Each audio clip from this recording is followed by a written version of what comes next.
Wait for it.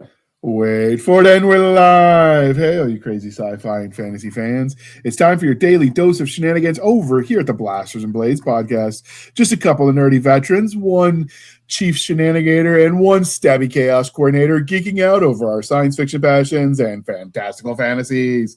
A place where magic is king, the sky is the limit, and space is the place.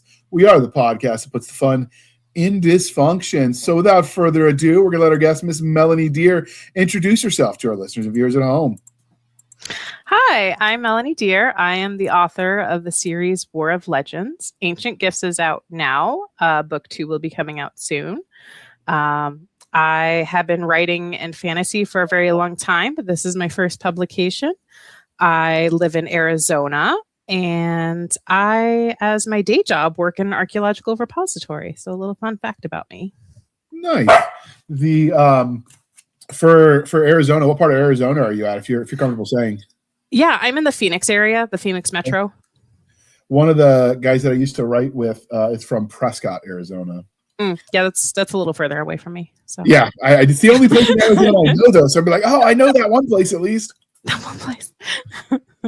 It's sort of like with us, England, all of it's London, like North London, South London, North London, but it's all London. Yeah. It's just a matter of degrees. At least you gave me a name I didn't have to struggle to pronounce, so we do appreciate that. Yeah. Technically, I live in Mesa, but it's people know where Phoenix is. Yeah. Now, can they spell it? That's a whole nother story. That's a whole other story. But as fantasy geeks, you should know how to spell Phoenix. And if you don't, spell check fixes you. Spell check fix, yes. Oh, Lordy, yes. There are some words that, no matter how long I've been writing, I still misspell every time. Like bureaucracy and bureaucrat, I spell that wrong. Inevitably, I can't spell genius. Never. Yeah. Never in my life have I spelled genius right, which makes me feel not like a genius. So it's spelled Handley because I'm humble like that. So what got you into history and archaeology? I've always been a nerd for archaeology. I knew I wanted to go into archaeology since middle school. I just was always hooked on watching things on ancient Egypt and all that kind of stuff. And I'm just a nerd. I love it. An OG nerd, though. OG nerd, yeah. Nerd. I was raised on Dungeons and Dragons, though. So my dad's retirement hobby is running or playing in like 3 different Dungeons and Dragons campaigns in a week. Oh, okay. What version is he playing? He's on 5 and 5.5 right now, but I was raised on 2. So is he liking the upgrade? He's still kind of like getting used to it. So I don't think he dislikes it. He's just getting used to it. I didn't start playing till later in life, and I can tell you, I thought 2 was easier to learn than 5. 2 again, I learned 2 in like elementary, middle school. So yeah, it's nice and easy. Now, given that I had other people teach me and I didn't have to learn on my own and I didn't have to figure out THAC0 without people teaching me, it wasn't as big deal. I could see where if you're coming in as a kid trying to teach yourself, it could be a little. Yeah. My dad taught me though. So yeah. Again, my dad has literally like the original pamphlet from like Advanced Dungeons and Dragons. Cool. We are long series nerds. Still in the box? No, yes. Yes. He still has the box. Nice. So if he protects it really, really well, you might have an inheritance someday. Yeah, but I don't know if I'd want to get rid of that. That's also fair. So, do you have a favorite class that you play when you're gaming? I am like stereotypical love, like the Elven Ranger, but I've been like branching out and trying different things. Like the campaign that I'm doing with my dad right now, I'm a cleric. The other campaign I'm doing, I'm DMing, so I get to play everything. That's true. Nothing all at the same time. Absolutely. So I'm assuming if you are into history and digs and all in the historical artifacts, you grew up with Indy as your hero. Yes. Who is not my hero anymore as an actual archaeologist, but it's really funny. Indy is like every archaeologist was like, I loved Indiana Jones, but he's terrible, terrible archaeologist. How was that? I worked in a museum after the digs were already done, so I didn't have to deal with any of the field work. Yeah. So, I mean, it's very sensationalized, which is fair. It's a movie. It's supposed to be like, but he's more of a grave robber and like treasure seeker rather than archaeologist. So there's like more treasure hunter. You say like almost like he works for the Museum of England or something. Yeah, that is very true. Okay. I was very disappointed to find out that I did not get to chase ghosts and dead people that talked to me and all the cool things Indy's gotten to do and fight Nazis. I know, right? It was very disappointing. I'd love to fight Nazis. Right? I mean, it was very disappointed in the reality versus, I mean, I still study history because dead people are interesting. But it's not quite the same thing as digging it. Although I am in the Library of Congress for two things that I found on a dig site when I was an undergrad or a grad student, excuse me, at Valley Forge. Nice. We found a site for one of the Hessian camps on private land just off. So as you know, the archaeology students and the history major students tend not to get along. The archaeologists are snooty about us. And so we knocked on the door of one of the neighbors as interns while they were doing their intern dig. And the guy was the retired historian for the park. So I knew that. And I'm like, hey, can we dig on your land? They won't let us play with their toys. And he knew who they were and that they were archaeologists. And he's like, sure, why not? Now, looking back on it, I know that if we found something that he would probably get a little bit of a tax rebate while the dig's going on as the homeowner. So like there was incentive for him to want us to find things. Right? But we did find a bunch of Hessian artifacts at a location we didn't know there had to have been a camp. Last guess is we think maybe there was a field hospital there at some point. Because that makes more sense than a camp inside of the enemy than anything else. And, field hospitals would treat you regardless of if you're my side or theirs. So to me, that made more sense. And we found some bullets, 75, was it 75 or 74? I can't remember now. Caliber mini balls that would have been, had bite marks in them because someone literally bit the bullet, as the saying goes. But the artifact, the Hessian belt buckle, and then the three bullets with the teeth mark in them, we found those with my name on them. So somewhere in that museum is found by J.R. Handley, although it's got my proper government name, as it were. Justin, if nobody but the government gets to call me. It's a butler's name, if you ask me. But anyway, that's neither here nor there. But yeah, it was fun digging it up, but I was like, this is a little bit too much like work and not enough of the fun stuff. I loved my field school, but I just love working with the collections and the museum side of things so much. Yeah, the funny thing was when we were in the museum archive area where they had all the weapons, so everything from like blunderbusses to actual flintlock rifles and swords and bayonets and the like. They have the halogen system to put out fires quickly. And I remember because I'm hard of hearing, I'm like, well, what if I don't hear the alarm? And he goes, well, you'll just look for the flashing light. I'm colorblind. Which flashing light? I need to know this. This is important. And the director of the park services was like, well, JR, you are an intern. We could probably replace you pretty cheap. Don't worry about it. I'm like, that is not what you want to hear when you're in a locked vault. Oh, yeah. Talking about like using the chemical. Oh, God. Yeah. No, yes. I'm a water girl. I vote for water. Well, assuming that everything is put away like it's supposed to, everything would be in metal, the drawer system like you're used to seeing. But that, of course, only works if everyone puts everything away every time, and that doesn't happen. Oh, no. Yeah, no, people don't do that. I mean, if everyone did that, archivists and librarians wouldn't exist if everyone would just put stuff back.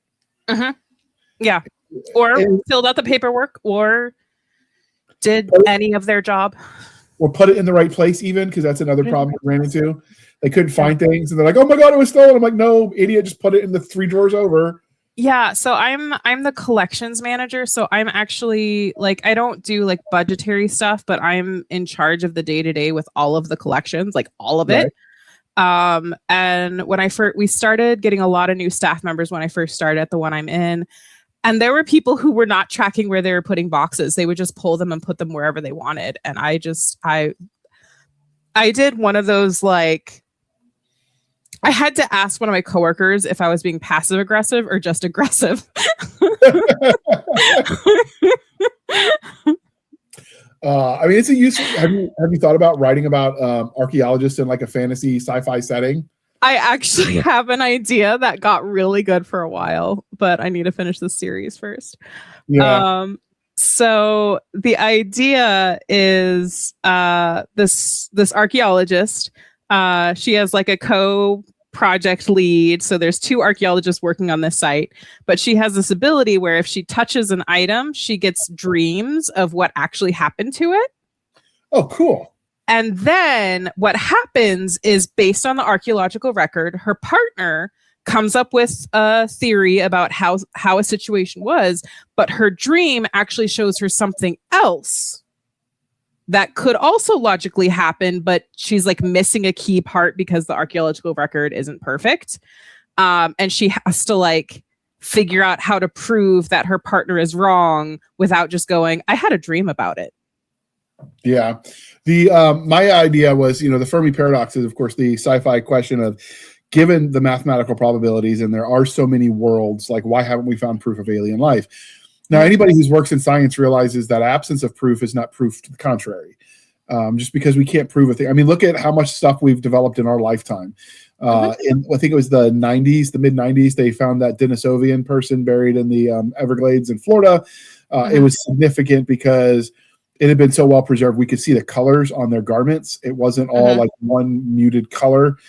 Turned out it was very vibrant right up until, we dug it out and then oxidized and, whatever. Yeah. But like we learn things all the time. The Leif Erikson has been pretty much proven at this point. Compared to when we were in school, it was just a theory. Yep. We've talked about like, they didn't, like, trade wasn't global. And then just within the last 6 months, they found I want to say if it's Aztec or Mayan, but it was a sealed burial temple, sealed before Cortez and the Spanish conquistadors got here, with Roman coins in it. And so, like, obviously, that's what went out to the mainstream. Sometimes it's sensational, so I'll wait for the white papers. But yeah, we're constantly learning things we didn't think were true. Yeah. Just 100 years ago. So there's always room to grow. But I was just thinking the Fermi paradox question is, well, if we haven't found proof, why not? And so I was thinking, if you start finding proof, but all the alien races die, that is one of the answers to the Fermi paradox. One of the theoretical answers is that you reach a certain technological level and you just kill yourself off through war and stuff. Yep. And it's not entirely unbelievable.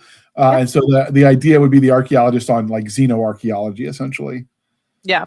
Which would be interesting, I think. Yeah. I mean, we're finding whole things with LiDAR now in like Guatemala and in the Amazon. So I don't know, it could be interesting, but of course you want the sensational too. So it's got to be more indie, less textbook. Yeah. I don't know. I'm a nerd, so I love the textbook. me too. And you can set cool mysteries up that way. Yeah. I mean, like just the idea that they found a second Sphinx that somehow they missed because it was buried. I'm like, how big the Sphinx are? Well, did you know the Sphinx and Great Pyramids were discovered in ancient Egypt? They had got covered by sand, and ancient Egyptians had to excavate them because they had been there so long.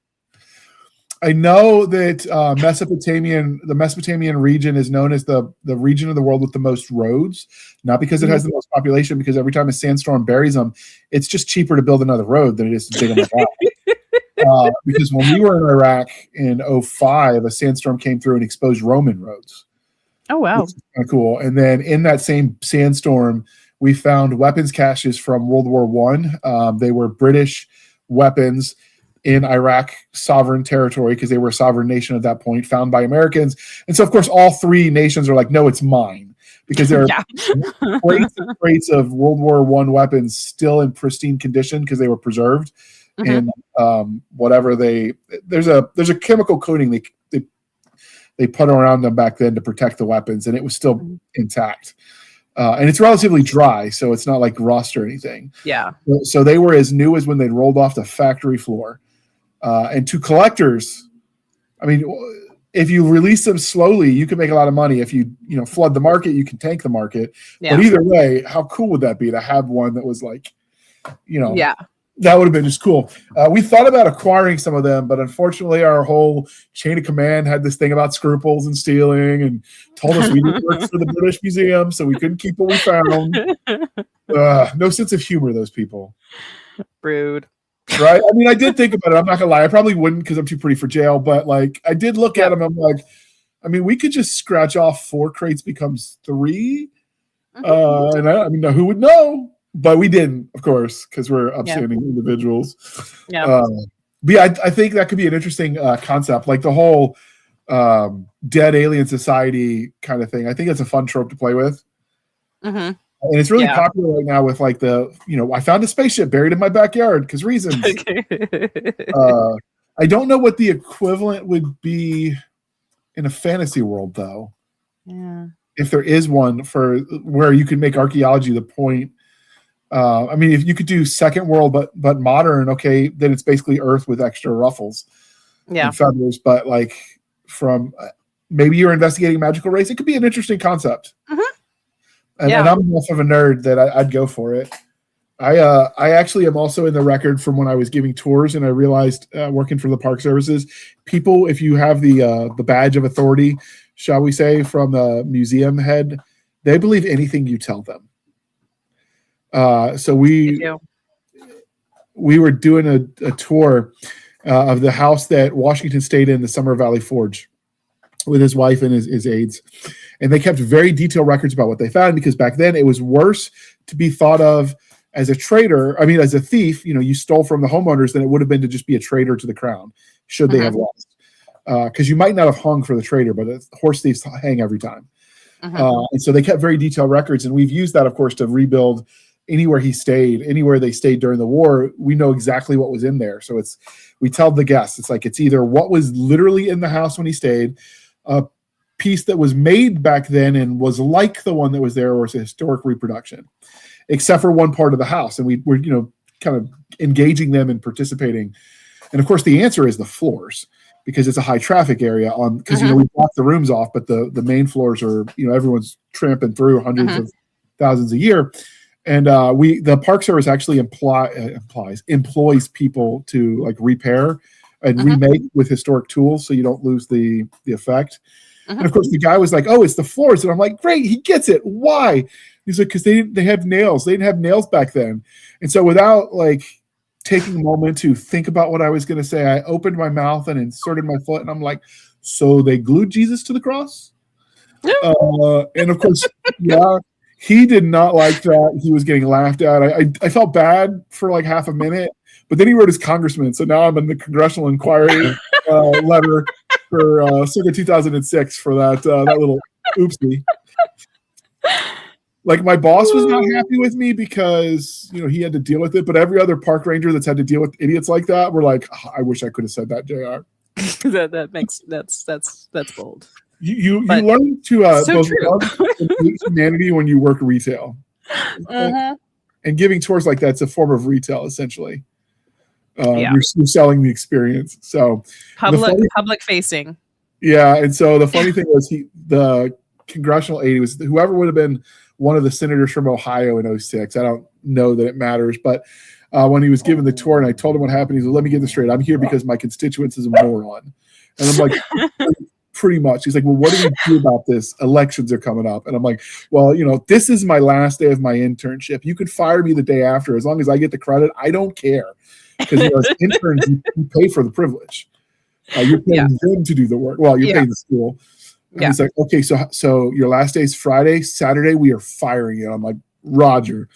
So there's a report there about this incident. In addition to my museum find, there's this incident that's in a museum somewhere. It just amuses me as a historian, like someone who studies the past, that like I'm just imagining someone in 200 years is going to find this entry and like, "I don't understand what's going on." Yeah. So most people don't enjoy that story. I appreciate you coming on and being nerdy with me. All right, we are 20 minutes in, and in addition to brainstorming about archaeology and speculative fiction as a story plot, we have not done the religion question. So are you ready for this? I think I'm ready. All right, Star Wars, Star Trek, or Firefly? My husband would kill me, but Firefly.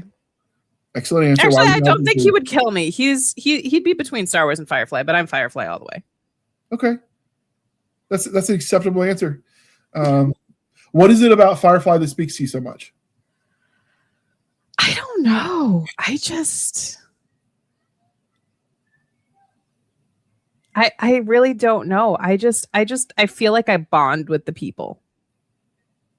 Like Yeah. it feels more real, if that makes sense. Like somehow it's wholly not real, but it feels more real. Yeah, that makes sense. The Yeah. lived-in effect. Mm-hmm. All right. And because we are polytheistic here at the Blasters and Blades podcast, Game of Thrones, Wheel of Time, or Chronicles of Narnia? Chronicles of Narnia. I was very disappointed as a kid when I realized my closet didn't go anywhere cool. I know, right? I actually had a cousin who did a year abroad. They were older than me, and they told me it's because we needed wardrobes, not closets. But unfortunately, my mother wouldn't shell out for one of those custom Victorian-looking ones, so I could step through it, which was very rude, if you ask me. That is very rude. Like, at least she could have done is dropped $1,000 in the 90s just so I could walk through a closet that might not have went anywhere. I don't know what they were thinking. Just run into the back wall of it. Yeah, I do wonder how many of the Harry Potter generation have run into that wall thinking, I know, right? Before mom and dad could grab the kid. So, yeah. And for all of you listening who got a little bit bored about us getting a little bit nerdy about history, send your hate mail to Janet. It's her fault. She's not here to supervise. Because in our defense, we were left unchaperoned. So, all right. So one of the crying shames of adulthood is we stop asking each other the important questions. And thanks to the generosity of our sponsors, we're going to bring that back. And I'm going to ask you, madam, what is your favorite dinosaur? Brontosaurus. We don't get that one a lot. Okay, why? He's just fun. Like tiny little head, really long neck. Just kind of, but he's like so intimidating. Like, I don't know. Brontosauruses give me this nice little friendly giant vibe. I can see that. And then as like an adult nerd, Brontosaurus was actually removed from the list of being a dinosaur for a while because they found out what they thought was a Brontosaurus was actually two separate dinosaurs. But I think they've renamed one of those dinosaurs a Brontosaurus. So it's back. Yeah, they had that problem with the raptors too. They had to double name two of them. And it's somewhat as just shady science from the early field peoples. Some of it is just ignorance. They didn't know what they didn't know. Yeah, you don't really find the whole thing very much, just pieces, and they seem to fit together. So yeah. So now when you do archaeology, is it given Arizona? I know there's significant dinosaur stuff that's there. Is that what you study or what you catalog there? No. So dinosaurs is paleontology. Okay. I knew archaeology is humans. In my defense, I've been blown up a bunch of times since then. The academic. That's fair. Yeah. So are you looking at like indigenous populations or more foundational? Yes. Yes. Yeah. I work with indigenous populations. Have you been out to, and I don't know exactly where in the region you're in, but have you been out to the place where there's that city built into the cliffs? Montezuma's Castle? I could be wrong. I've just seen pictures of it. It's like in the red. There's a few. There's Montezuma's Castle. There's Walnut Creek. I've been to both of those. Is it as impressive in person? Yes. Well, Montezuma's Castle, because it's so far up, you're still looking at it from a distance. But Walnut Creek, you can actually kind of like walk into the rooms. And cool. That's really cool. Just don't look over the edge. Yeah. Have you have we actually put people into the Montezuma's Castle ones? Have anybody climbed up there to do research? Yes. That'd be interesting to read about. Yeah. So anyway, that's you're living the dream though. Every nerd, I know, right? The inner 12-year-old is like, why couldn't I have done it? It was funny in one of my classes in like my senior year. It was actually sign language, and she had us do assignment of like pretend you're in the future and signing and such. And I mentioned how I'm like going into archaeology, and she's just like, "Oh yeah, I want to do that when I was younger, but it was so impractical. And I was like, I don't know how I feel about that statement. Yeah. But here I am. Here we are. Now, when you were into all the nerdy things that led you into the field of archaeology, did you also want to be into like creative, like telling stories like you do now? So I actually majored in anthropology and creative writing. The funny thing is, the story that is published, the original version of it, which is a while ago, started in middle school as well. It has been rewritten multiple times, but there are like a few scenes that like the core of it is still the same and that kind of thing from like since like middle school. So I had actually been working on this series for like 20 years. History and sociology is the study of people forward, present, forward, and the study of people backwards. But it's still stories at the end of the day. Like any monkey can like memorize dates and times and locations, but it's the stories of the people that make it interesting. And so at the heart, I think anyone who loves history loves stories. So it does not surprise me when I see historians turned authors.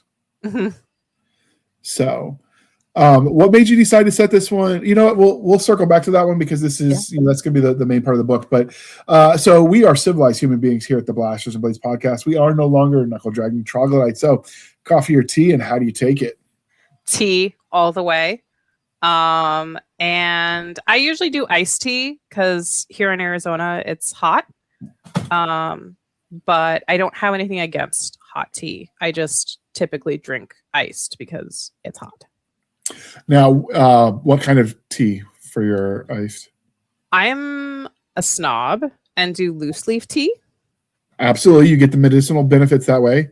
I have a few packaged teas that I still like. I'm like, they're tasty, but like, I'm so glad like loose leaf teas have like come back and are like all over the place. Like there's at some cons locally, there's this nerdy tea shop. Like they sell teas like in a nerdy theme, and we look for them every time we go to a local con and be like, we need to stock up on our tea. So yeah, we bought this whole big iced tea maker, and it's like fill it up with ice, and then we're like, no, we fill the whole thing with tea, and then just like put ice in our cup. Like we're tea drinkers.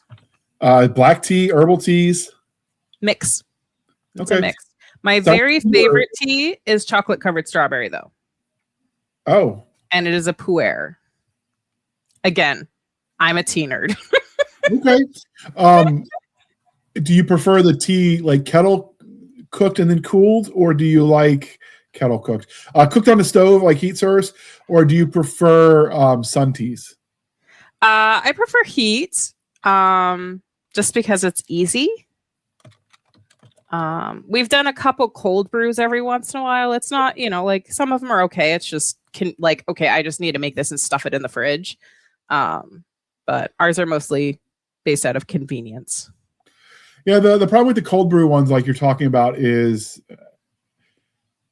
if you want them sweet, like you're limiting yourself of what you can do. And then at that point, you might as well have just made it fresh yourself.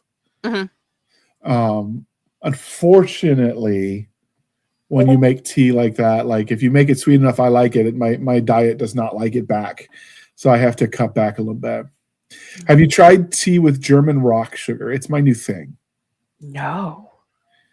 It looks like candy rocks that you would have seen in the old like 1810s dime store kind of vibe. Or crack. If you're going through an airport, I do not suggest you have it loose. I'm just saying, I've heard that. I heard a story of a couple that got arrested because the cops thought their tea leaves were marijuana. Well, that's funny. And then I'm picturing the guy with the actual marijuana is like, no, it's tea. Let me make a pot to show you. And then marijuana tea, which I imagine is going to taste like wet socks. But yeah, the German rock sugar. So I could put half an ounce of German rock sugar to 24 ounces of water, and it's perfectly sweet, but only 50 calories. And it's natural sugar. It's just German rock sugar. They have other kinds of rock sugars as well. But yeah, it's super good.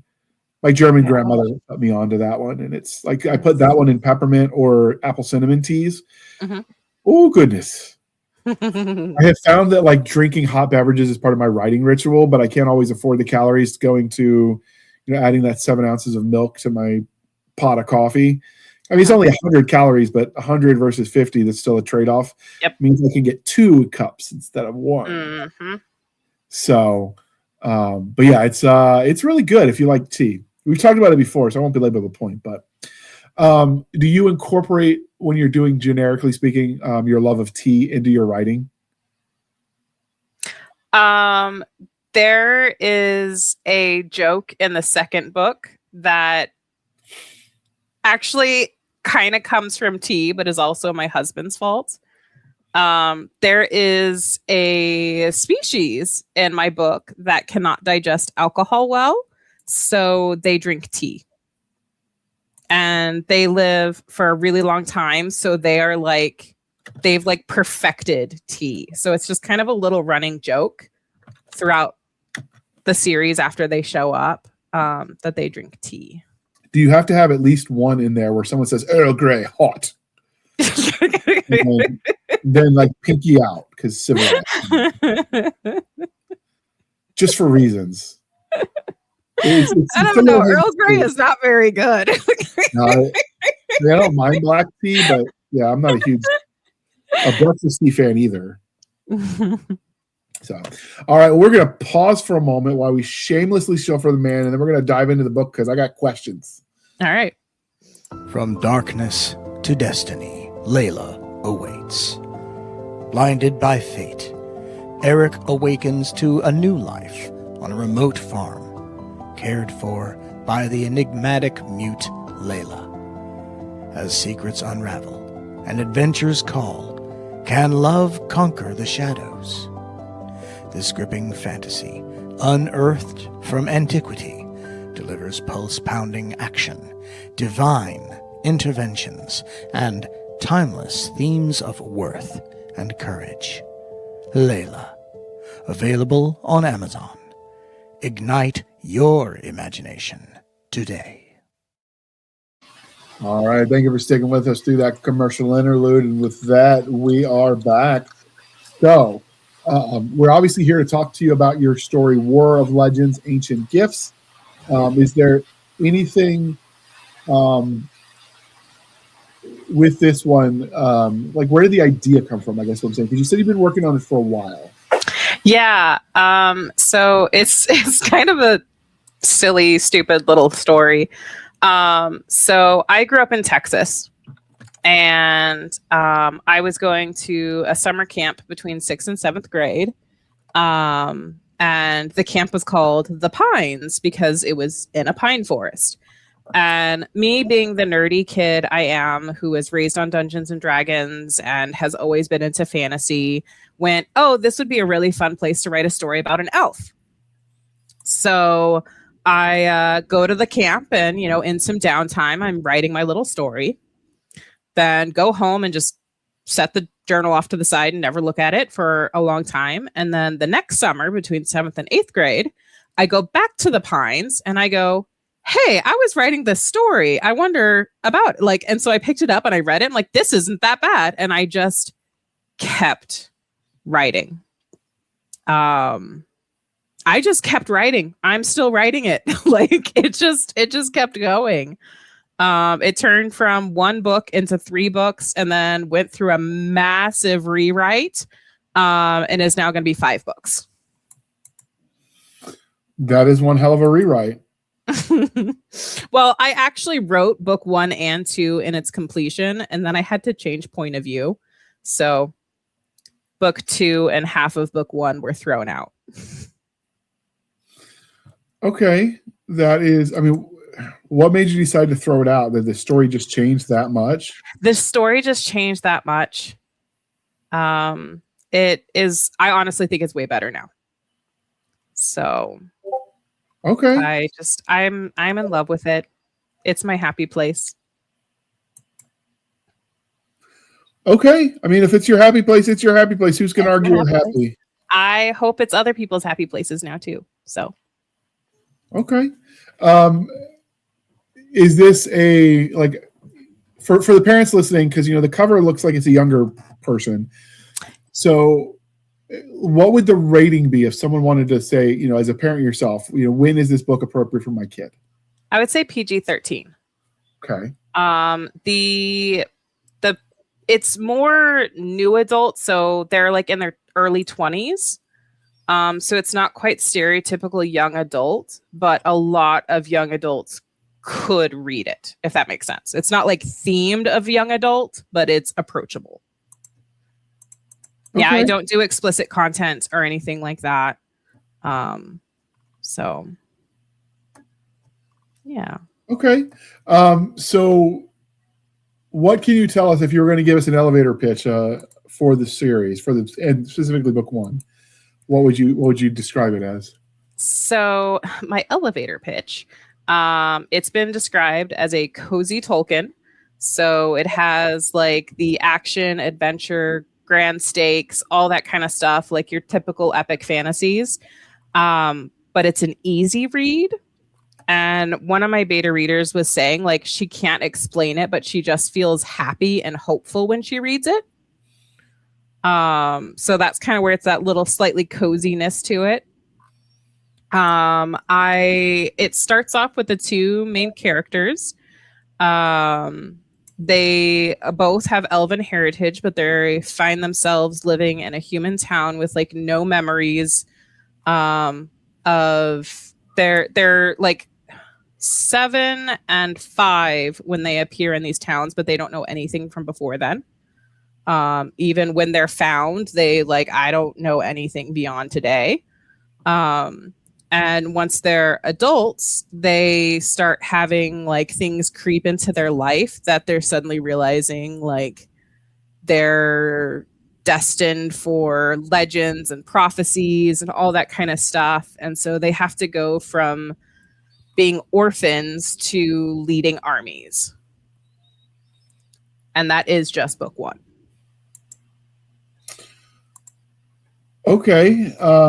Is this going to be, you said 5 books, but are you thinking it's going to end up potentially going longer, split off series in the world, or when the series is done, are you going to move on to different worlds? I'm probably going to do more in this world. I'm actually trying, I'm terrible at short stories. It's not my strong suit, but I'm trying to do a small collection of like kind of before this book of characters.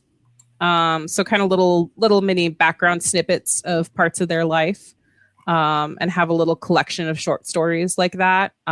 There's also legends and other like there was a history to this world before this story. And I like have ideas of like those stories and want to tell them and all that kind of stuff. So I'm probably going to live in this world for a very long time. What's the story of the silhouetted person behind? That is twofold, actually. One, there are some shadow people in the story.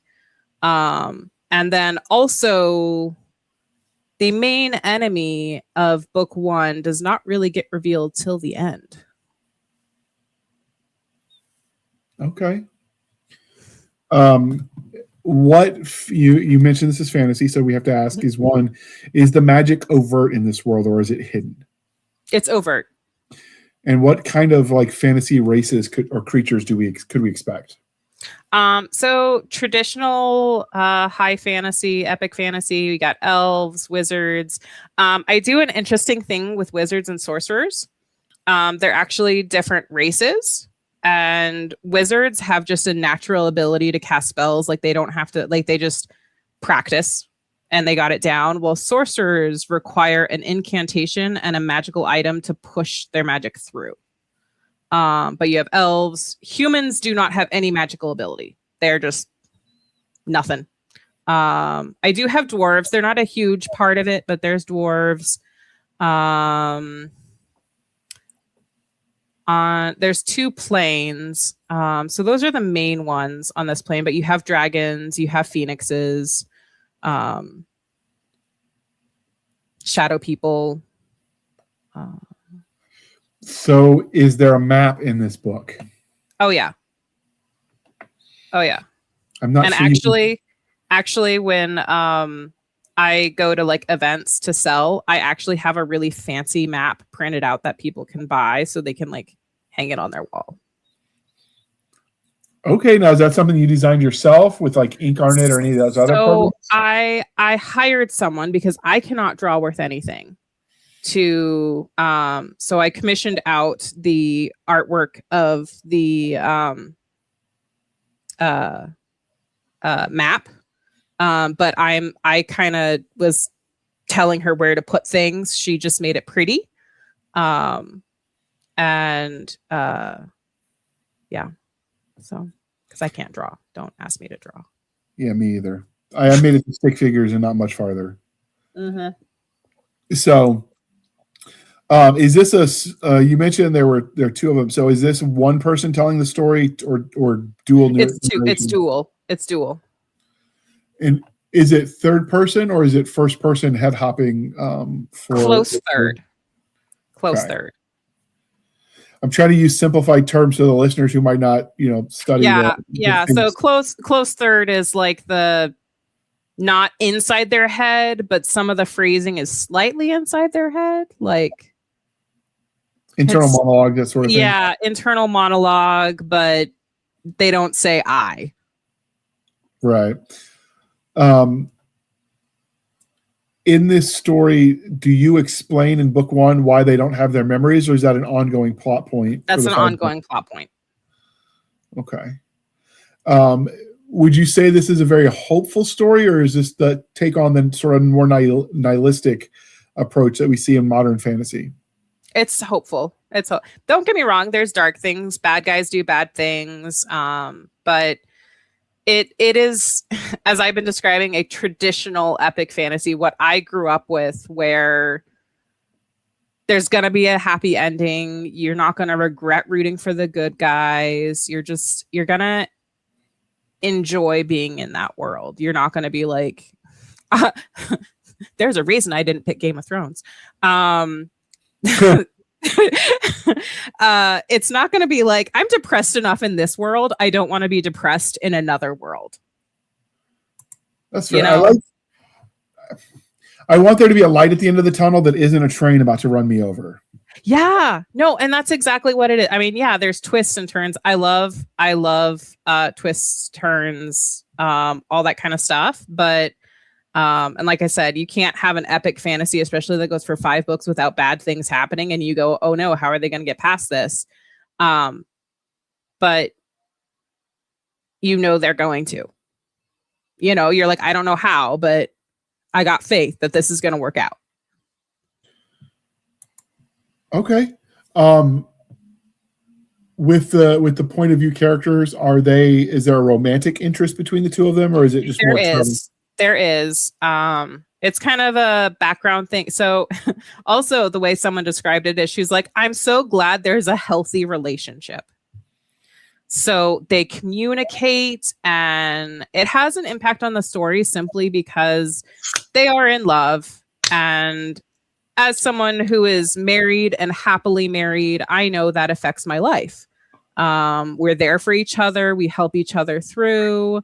Don't get me wrong. Every once in a while, there's some misunderstandings between the two of them that causes a little bit of tension. But again, it's a healthy relationship. There's not a whole lot of like, oh God, why do you like him or anything like that. It's a very wholesome story. So not an episode of Cops dressed up and made sexy because he has money. Nope. Yeah, you changed Game of Thrones 50 Shades to a location from a penthouse to a trailer park, and it's an episode of Cops.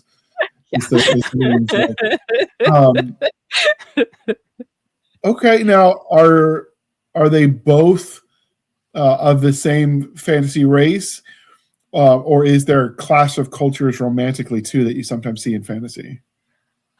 There's a slight clash.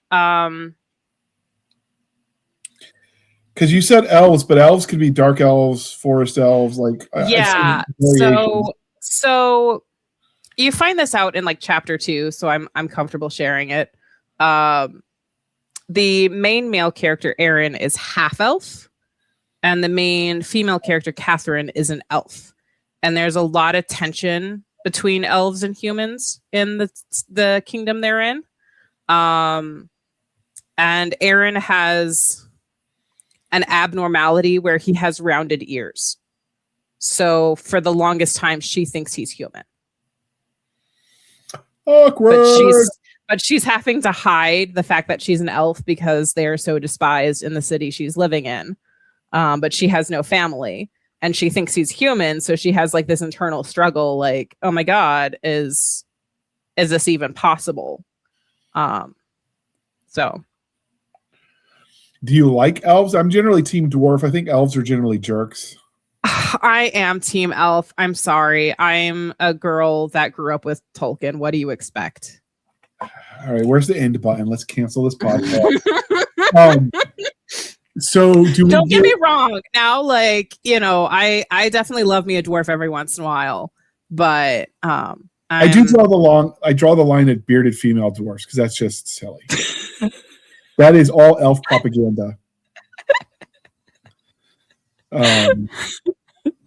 And then, of course, you know, if you're trying, you know, if your dwarven women are just so attractive, you're just trying to hide yourself so you're safe from man and elf, right? So they wear fake. It's a conspiracy. So, did you play with? You mentioned Tolkien as an inspiration. Did you create your own language for this one too? No, I tried to when I was younger. And I tried to, but I failed miserably. And now that I've gone through linguistic anthropology and all that kind of stuff, I know why, because I don't understand language well enough to do it. I cheat when I want to make up my own language. I'll like go from English to French to Spanish to whatever. And I'll just I'll mark the language hop pattern and then the website I use to do it. And then I can type it in English and then send it through that cycle. And when I get it back to English at the end, it feels foreign enough. It's lost in translation among the various. But that's as close as I've gotten to making up languages because, again, like you, that's a lot of work. Yeah, I make up a few fantasy, like actually, there are two magical items that their names are based on that stupid language that I failed to make. So I like kept a couple little things in there. So like their name in my head actually means something when it doesn't because that language isn't real. I mean, it's real to them. It's real to me. There you go. So we talked a little bit about food in the pre-show. And how that affects stories from interesting points. So is that something you play with when you're writing this story? Like, I don't care about trigger warnings most of the time, but if you're going to write a lot of good food scenes, I need to know because I'm dieting, right? Like I need to know when I can read what. I don't have a lot of good food scenes. I do mention food, but I don't go hardcore into it. My husband, who's the cook in our family, is actually thinking about doing a cookbook inspired by my world. But I don't go heavily into the food. I mean, he could take on the anime approach and like do a Delicious in Dungeon variant for War of Legends book series. Yeah. Cooking with the characters or something. I don't know. It could work. With the language, so we mentioned that fake languages, but as far as like vulgar words that parents might or might not care about, like where did you draw the line? Are we going to see you going to cuss like a sailor or like Nick and I, or is it more clean? None of that. I might say like he cussed under his breath, but I don't put the words. I don't do that. I don't have problems with it, but I just don't do it in my book. Okay. As far as the violence goes, because obviously if it's fantasy and it's high fantasy, there's going to be some. Is it how gory is it? It's not very gory. I give you enough to know what's happening. So an example, and this is kind of like that trigger warning I give people when they're asking me about this, is there is a torture scene at one point in the book, but I don't go into gory details. So like I give you just enough that if you like that stuff, your brain can go crazy. But if you don't, you can just like flip the page and keep reading. So on a scale of 0 to Taco Bell without toilet paper, like how torturous is this? 0 to Taco Bell without toilet paper. I didn't mean to almost kill you. I'm sorry. As someone who doesn't like Taco Bell, I love that. So what number is Taco Bell again? Sorry. 0 to Taco Bell without toilet paper being the worst. It's probably I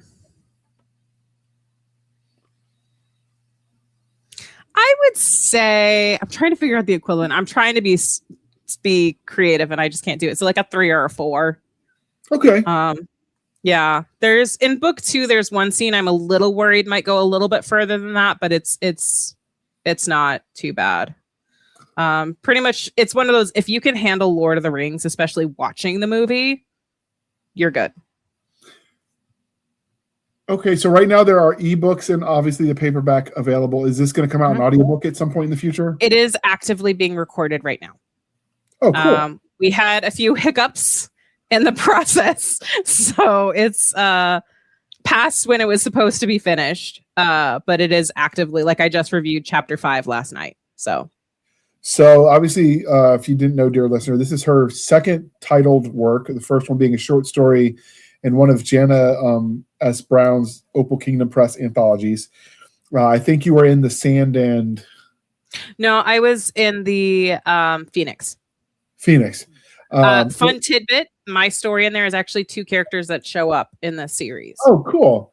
I just know when I looked at it, it's one of those ones that's not colorblind friendly, so I have no idea what the cover says. I just know it's a light color image. It's a Phoenix. It's a Phoenix. Okay. I just saw that you were in one of them, so. Okay, so the story in the Phoenix anthology is one of these side characters. Mm-hmm. When do you foresee, obviously, like this is going to come out in June, the end of June, but when do you foresee the follow-on books being published? So this book is already out. Came out last year. Book 2 should be out this fall. I'm just waiting on a few edits. Okay, and fall's not that far away in the grand scheme of things. Nope. And of course, with you, if you don't know, dear listener, when you get the edits back, then you have to go through them line by line and see what you're going to keep, what you're going to get rid of, because we don't always agree with the editors. Nope. Some of that is, you could go either way stylistically, and you kind of have to just pick one. All right, so we're looking at fall. What about book 3? Is that something you're actively writing now while book 2? I'm actively outlining it. Okay. I have part of chapter 1 written.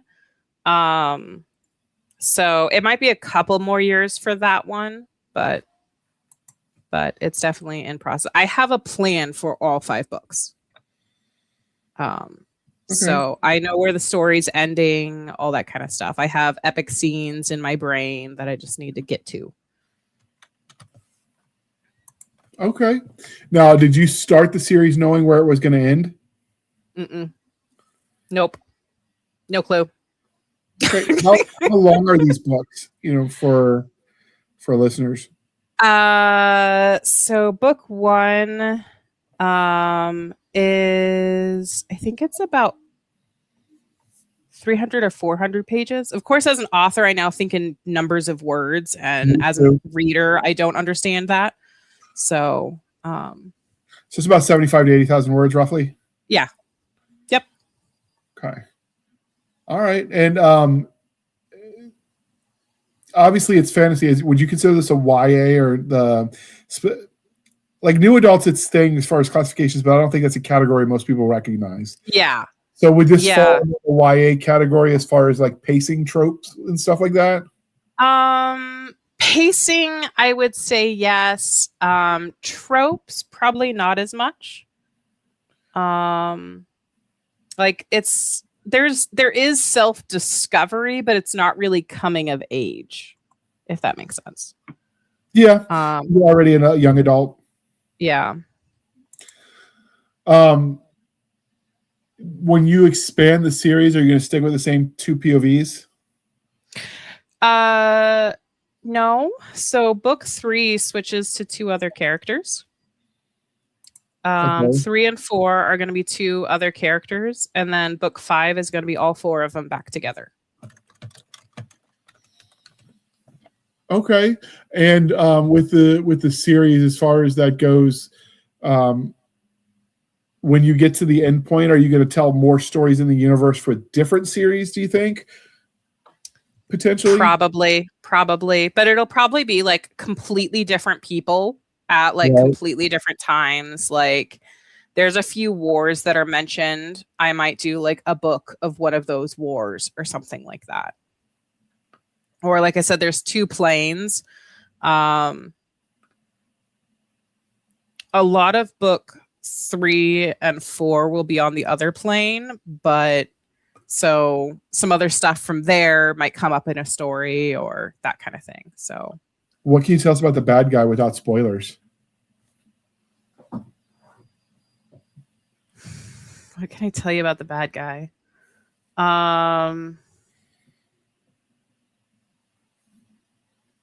There's hints of the bad guy in like chapter 2. There's reference to the bad guy without knowing it's the bad guy in chapter 2. Okay. So you like play it out a little bit. I do. Okay. That is frustrating as a reader, but you just keep them reading, so it's a win, I guess. I will warn you. I love cliffhangers. One of those. Okay. I am one of those. Readers will hate me after the end of book 2. It's mwah. But you've got jobs, which means you're slow because you got responsibilities and kids that want to eat and all that boring stuff. Yep. You're going to kill us here, Melanie. I am. Is there anything about the Ancient Gifts and the War of Legends series that you didn't tell us that we should know? I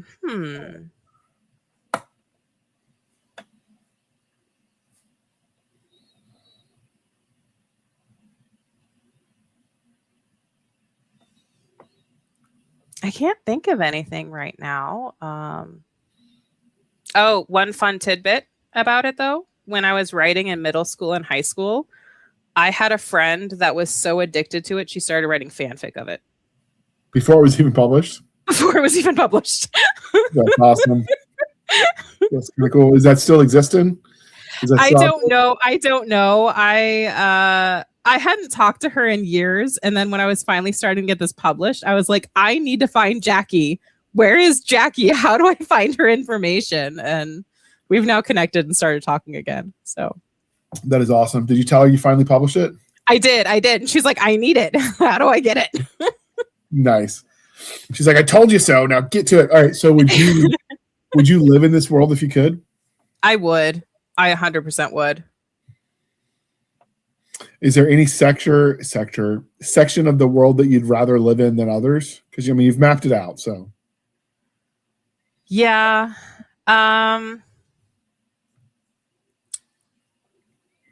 If I liked the cold, I would love to live in the northern lands, but I don't like the cold.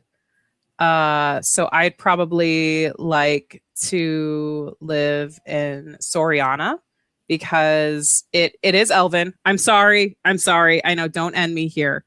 But like the buildings are in the trees. Okay. So like it's like the entire city is like this massive tree house. I am there. Go on. We'll just take the elves out and take over their city. That's fine with me. Okay. If people wanted to track you down on the wild interwebs to follow you, where might they do so? You can find me on Facebook, TikTok, and Instagram, as well as my website, melaniedeer.wordpress.com. I also have a Substack newsletter that I'm working on. But yeah, Facebook is Melanie Deer Author. Instagram, I think, is Melanie C. Deer Author.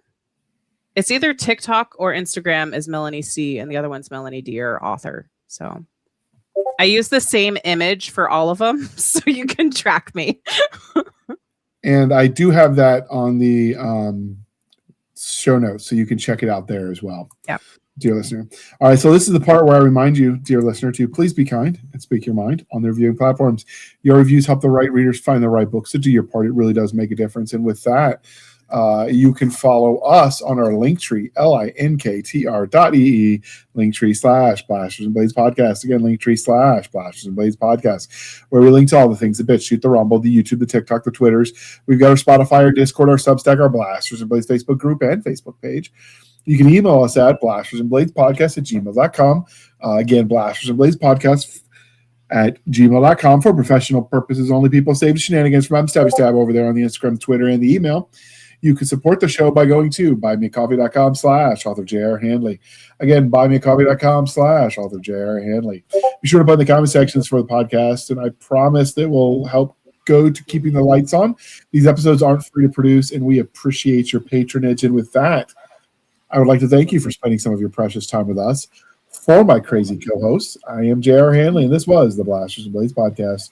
We'll be back next week at the same time, where we'll indulge a little nerd culture, cheesy jokes, and all things that go boom. And with that, we're going to hit the end button. Wait for it.